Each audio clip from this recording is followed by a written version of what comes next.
Hello. Got a little package here from Category 1 Games.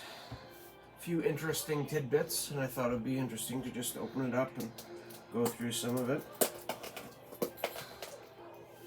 This is an interesting packaging job. It's a box with a lid that looks like it's been repackaged a few times. Let's see if that's enough to...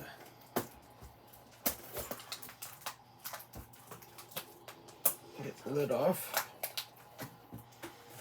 Yeah,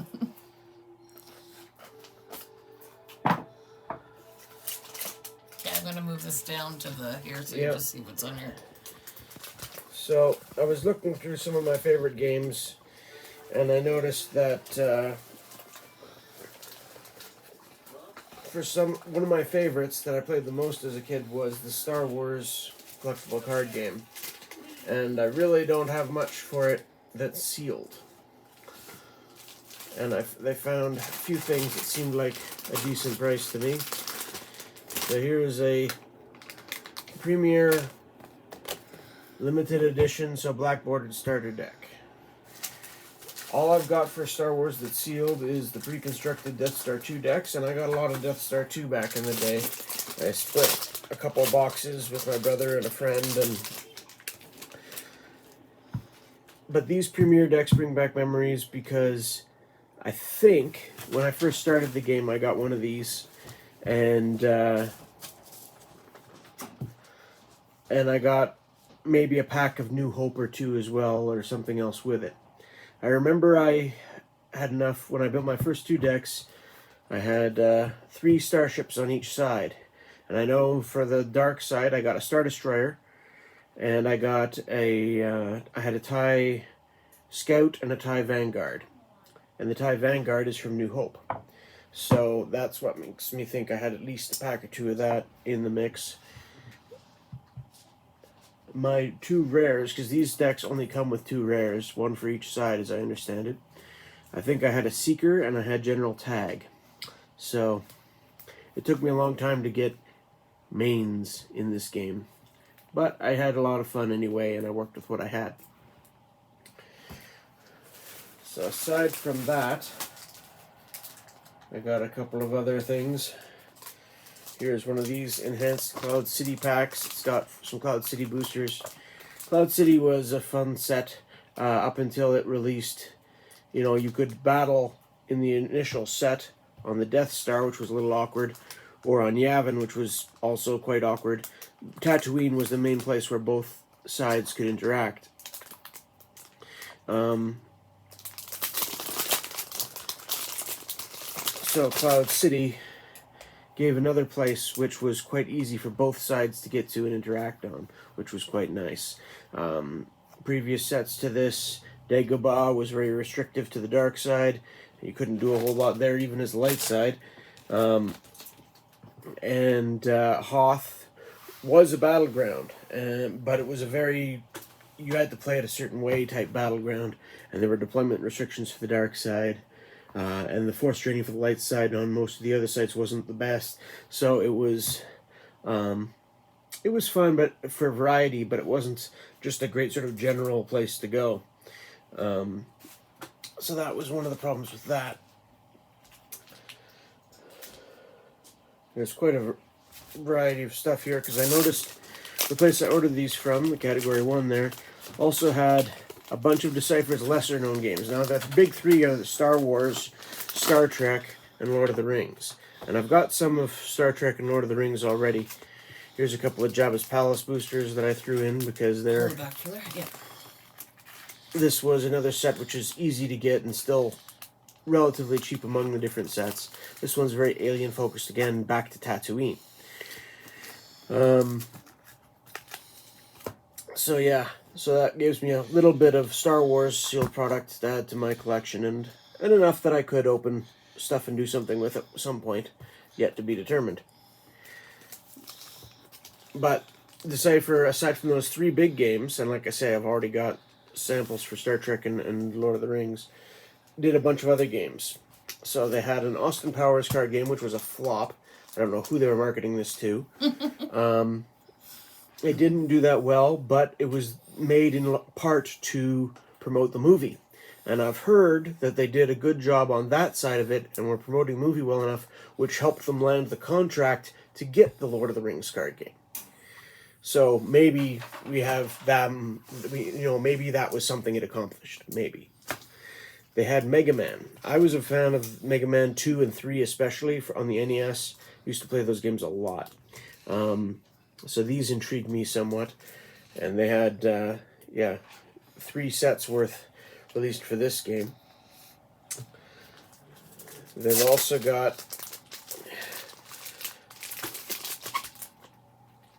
This is based off an anime, this Dot Hack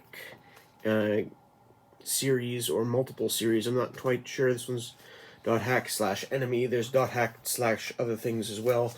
And I think there were 5 sets for this, but they had 3 available that weren't too bad. Are these ones that you played, or you just want to check? No, these are just ones that are just samples for other Deciphers game. I'm a little bit curious. This Wars card game was, after they lost the license for the Star Wars stuff, they the game engine itself got a lot of praise back in the day. And so they built their own property and story to go, and so that they could make their own game still using that engine, is my understanding. I've never tried it. So it might be interesting to look into that more at some point as well. And I believe there was another thing which I'm not seeing here. Did it get put in this? Huh. Did I forget? I don't see an invoice here. Huh. Yeah, that's strange.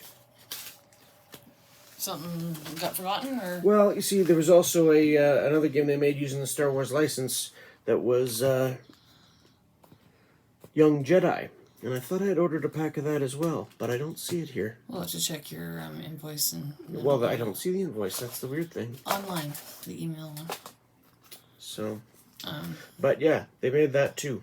So, and that was based off of just basically episode 1 stuff. And it did fairly well. It was popular compared to some. I don't know if these are... Yeah, you're just bringing them into it, yeah. Okay, so those were interesting, and then of course... You can't see that one, Star Wars really. stuff. Well, whatever. Put it behind. Yeah, there you go. Wars. Then I grabbed a few singles while I was there. Nothing too outlandish, but a little bit of variety.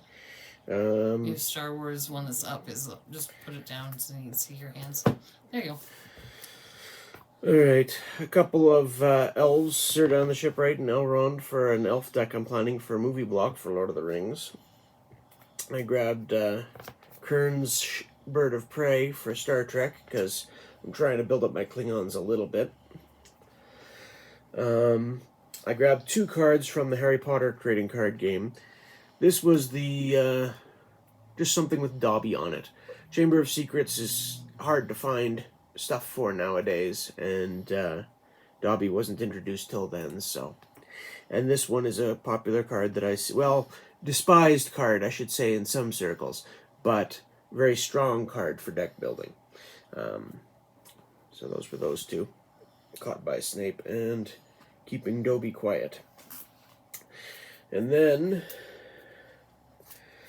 in here we have some promo cards, a couple of more random Dark Side systems that I know Fondor I didn't have. I'm not so sure about the others, but they were cheap, and they were things that might be useful for building a deck for just some more planet locations.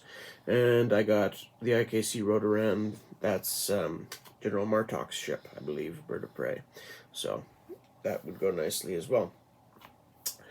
And as for these were just interesting promos that I found for Lord of the Rings. They were under $1 each, and I just found this to be very interesting. It's basically a Frodo from the last movie series, but it's a promo that I guess they were giving out when the movie was hitting theaters. So it says, Redeem your movie ticket from The Return of the King for a free booster pack. Go to decipher.com and find a participating store near you. While supplies last, limit 1 per customer. So apparently when you went to see the movie, they were giving out these, and you could then take this to your store and get a free pack of cards. They didn't give them out to when we went to see them. Yeah, I don't remember seeing this either. Maybe it was just in certain areas with participating stores or something. Yeah. But I thought these were kind of neat. And then this other one that's the One Ring in water, which I think was... that looks cool. Yeah, which I think this was the image they used for the Two Towers version of the One Ring. That's neat. And Ooh, I like it. And it has on it... you can see... Well, you can't really see because these are promo cards. But yeah, this has got number 4 on it there before the M. That was consistent, so that's Two Towers set. And they had the sets numbered. So Fellowship of the Ring was number 1. Mines of Moria was number 2. Rebels of the Elf Lords was number 3. Then you were into the Two Towers block, and they had 3 sets there. And this shows numbers with suggested release dates and names for projected sets they were planning or hoping or wanting to do. Not all of these happened. And the order changed a little bit as other things got worked in. I like the look of that card. They never did... Well, here's one. I got 2 copies if you want a closer look. But there were... before they even got to Mount Doom they're a little scratched, so they're very, like... Yeah. 7 was Return of the King. 8 was Siege of Gondor. 9, Mount Doom listed there, was actually, they came out with a reflection set for 9, and Mount Doom got pushed to 10. Shadows, Black Rider, Bloodlines, that was the next block. They also had some special stuff that came in between there. Hunters, Rise of Saruman, and Treachery and Deceit. I think Rise of Saruman and Treachery and Deceit ended up being like set 17 and 18. And Journey's End Age's End. I think that is still... Was it Age's End or Journey's End? Anyway, the final release they made wasn't a full set. And they never made The Great Eye or Shelob's Lair at all. So, yeah, things changed quite a bit. So I just find this is a neat historical piece about the game. Yeah. In that sense. So, fascinating stuff, in my opinion. And I'm going to have to take a look, because I was sure I ordered a Young Jedi booster pack. But it's... next time we go to that Wayne sports store... And I thought there was only 1 pack of Wars. Maybe he gave you 2 because... maybe. Something happened with the other one. I don't... Maybe the other one sold out and he just threw something else in as a sorry. Maybe. But I don't... Usually it comes with the sheet right in the